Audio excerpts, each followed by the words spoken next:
What inspired you to start Little Lobbyists? So I often say that I didn't set out to start Little Lobbyist. It all kind of happened by accident and by circumstance. I was initially inspired because of what I saw in the news about what was happening in Congress.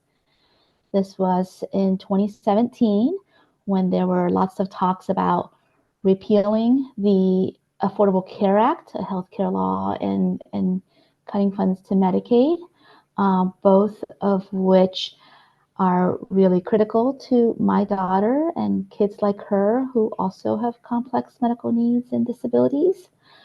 And I saw that there was a story that was not being told, right? Our story was not being told.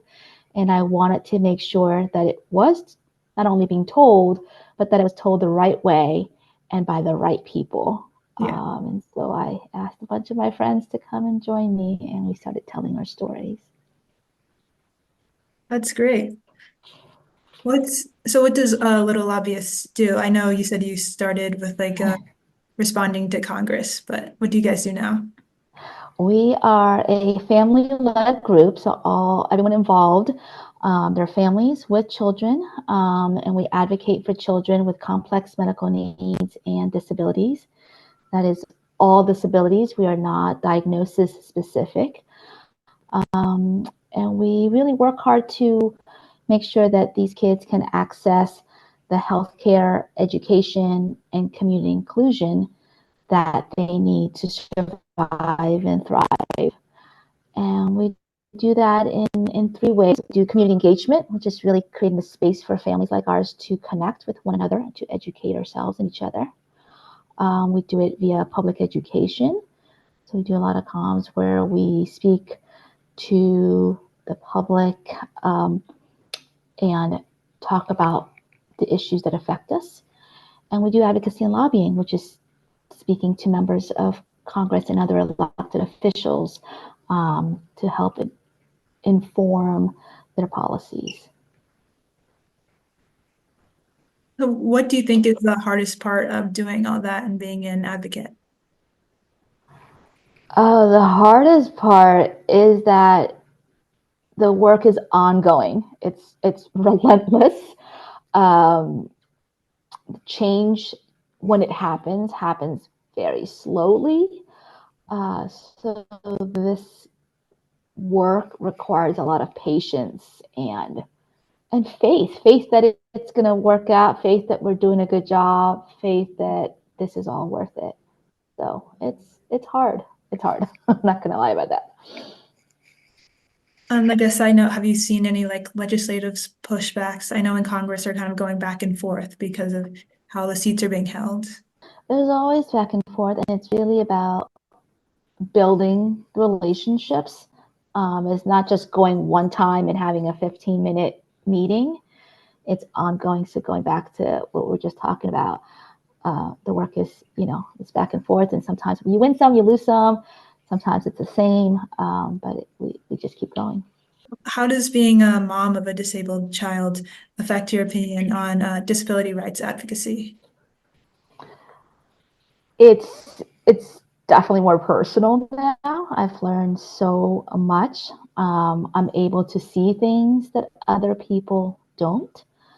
Um, this is a unique experience, and yet it is one that can happen to anyone, to any family at any time. But I think the biggest change for me is really recognizing that there needs to be a new narrative about how we talk about disabled children and what we focus on. I emphasize, the joy of disabled children, that disabled children can have meaningful and joyful lives, because that is not something that we've been told historically. And it's important for our children to see themselves represented in the world, and see themselves grow up to have meaningful and joyful lives. So that is something I didn't really think a lot about before becoming a parent. What are the biggest policy issues people with disabilities are currently facing? So I would say right now, the things that we're working on, because we think they're important, we are still in a pandemic. And so COVID prevention and protection for people with complex medical needs, disabilities, who are chronically ill, who are immunocompromised, they are still at risk of getting sick and being hospitalized. So we want to make sure that they are safe, or as safe as can be. The other issue we've been working on, it's ongoing, but it's to ensure that we have properly funded home and community-based services. And what that means is that people with disabilities are able to live at home versus living in an institution and being institutionalized. A child like mine would have been automatically institutionalized years ago because of her medical needs. But now we know that it is possible to live at home with her family, with her big brother, and go to school, and we can do that. Like we see it, and that is possible with the proper support. And in the long run, and it costs less. So we're concerned about the cost of these policies.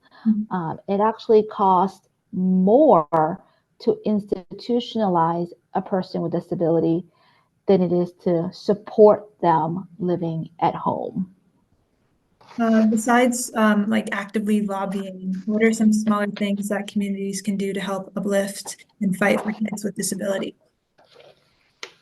There are so many things, and it's the everyday things, I think, that make a greater impact compared to the lobbying that we do. I would say, it starts with how we talk about disability. Our language matters. I notice you and I have been saying disability. We've not been using the words special needs. And that is because there isn't anything special about disabled people's needs. There's nothing special about my daughter's needs. She needs to breathe and eat and be safe and be loved just like everyone else. Yeah.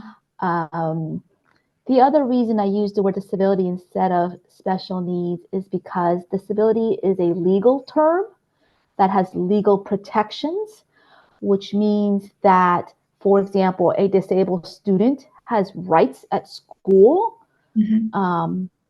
A disabled employee has rights at their place of employment. Yeah. And those are the protections that we want to make sure that are enforced. So it's important how we talk about it. And so that starts with using the word disability.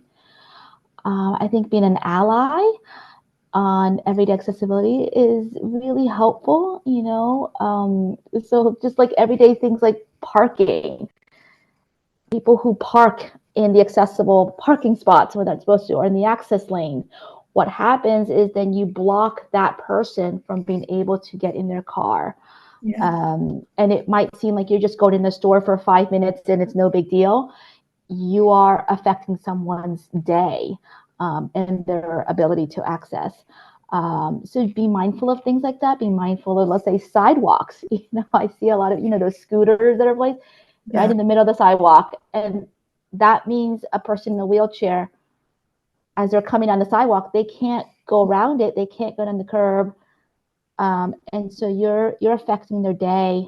All those access tools, I would ask for people to be mindful of them. I would ask everyone to support positive representation of disability. So if there are books, make sure that there are books that are either written by disabled authors or include disabled characters in them. Movies, TV shows, etc. If there are businesses or products that are disability friendly, support them so they know that we are paying attention and that we want to see more of this. A lot of families were really excited when Target had disability friendly Halloween costumes, Yeah. and that help, that would decorate wheelchairs, for example. And it's not something that we have seen previously. And so we want to be able to make sure that we support that and normalize that. And I think finally, I would just say that, again, this is lifelong, ongoing work. It's not like, oh, you do this one thing and you have now fought for disabled kids and your job is done. The job is not done. Yeah. There's no final destination to this, but keep the work going. And it won't feel like work after a while. It'll just feel like, you're just talking about this really important issue, and you're making space for it in your life and in your communities. So, yeah. Definitely. Thank you so much for talking with Oh, me. It really helped me absolutely. gain some insight on the advocacy side of things. Yeah, you're so welcome. I really enjoyed it. And thank you for doing this. Thank you for bringing light to this, and for sharing this so that other people learn. Because that's how we do it, right? We Yeah. do better when we know better, and you're helping us all know better. And thank you for that.